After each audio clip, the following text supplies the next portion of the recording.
are you, Mike? I'm all right.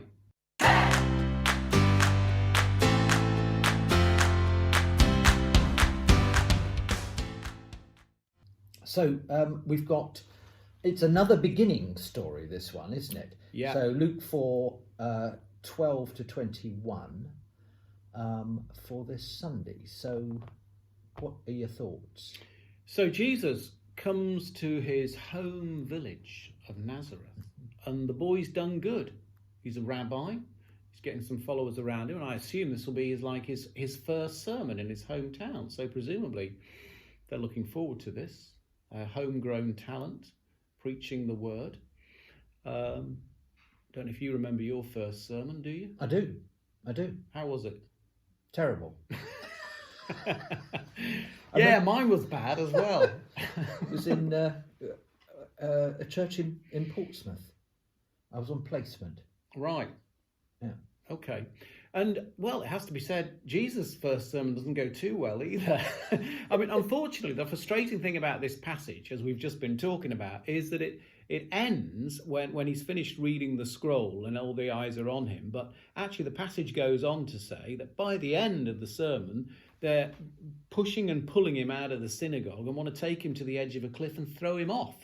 So you think yours went badly in Portsmouth. Yours was nothing compared to what Jesus managed to rile in them.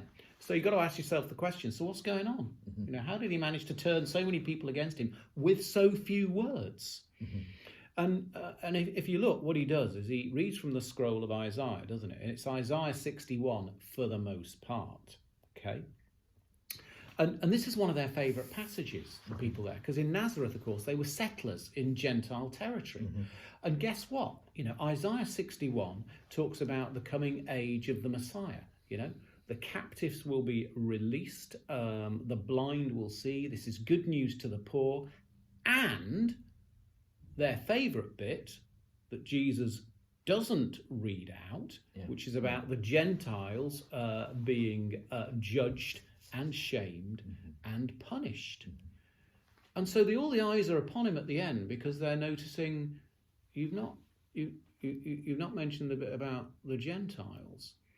And the bit we don't get in this is then when he does mention the Gentiles, he mentions holy examples, such as Naaman the Syrian and the widow of Zarephath, at which point it becomes all too much for the listeners, and they start pushing him around, and as I say, by the end, want to chuck him off the cliff. So, what's going on here? One of the things that the passage is pointing out is, you know, when it talks about the captives are released. Apparently, so some commentators I've read have said, and you may or may not from your commentaries agree with this, it's about a homecoming, that they are released to go home. Yeah? Okay. So there's something about the manifesto, if you like, that Jesus is talking about here, which is about with the dawn of the age of the Messiah, you're being called home. Yeah? And I think in relation to this, Henri Nouwen and his story and how, you know, he was a Harvard academic, and he as he put it in one of his biographies, he said, I was trying to be so sensational that there was no reason for people not to love me, by being so brilliant. And realised after a while this wasn't working. So made the radical decision to go to Canada and to work in a L'Arche home with the severely physically and mentally disabled. And he wrote there that after a while, when he'd been there, he realised that he was loved by people there in a way he wasn't loved at Harvard, and he was loved by people in no way impressed by him. And he said it was like coming home, coming home to a place of secure love, because one of the ways you could describe home is when you knock on the door, they can't not let you in. So something about this kind of the dawn of the age of the Messiah is about the blind seeing, about good news to the poor, and about us being released to come home, which of course is then echoed later in Luke's gospel with the story of the prodigal son, or the running father, as it's sometimes called.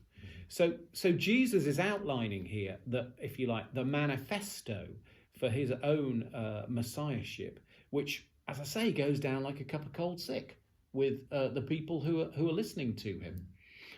Unsurprisingly, then, we have in Luke 4 taken as a whole a kind of vignette of a kind of like implicit prediction of what's going to happen here to Jesus, because there is going to be both hospitality to him and profound inhospitality that is murderous. Yeah.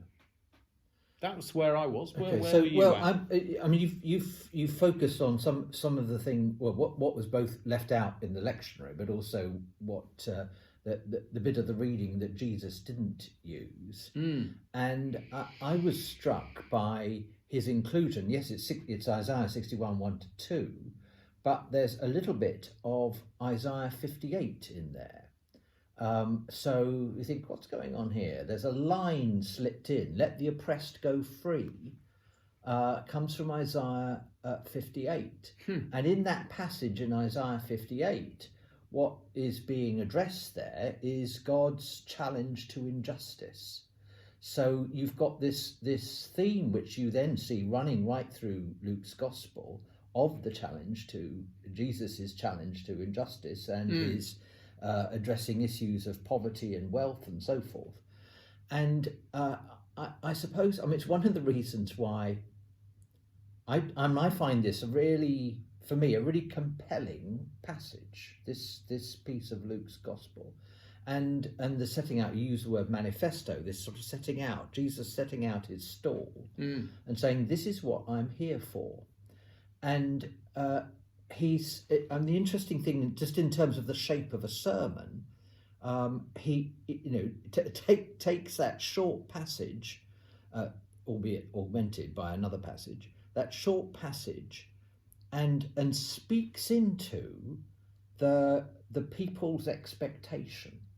So the what you were saying about the expectation of the coming of the Messiah, this is what the Messiah will be like, and so forth. He speaks into that, but from a particular angle, with a particular emphasis, and an emphasis that gets underlined by drawing in this phrase from Isaiah 58. Yeah.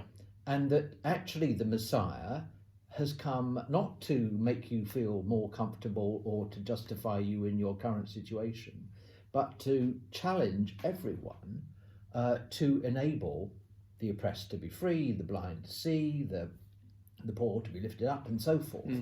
And I think, I mean, for me, that's always been a sort of cornerstone of my understanding of the Christian faith. I suspect, I have stayed at those points where my faith has been most tenuous. I've stayed in touch through a combination of that sense of God's justice and the way in which that is held, encapsulated in the Eucharist, and I think that for me this passage, I mean, it's extraordinary. I mean, if only we could all preach one-line sermons, and be so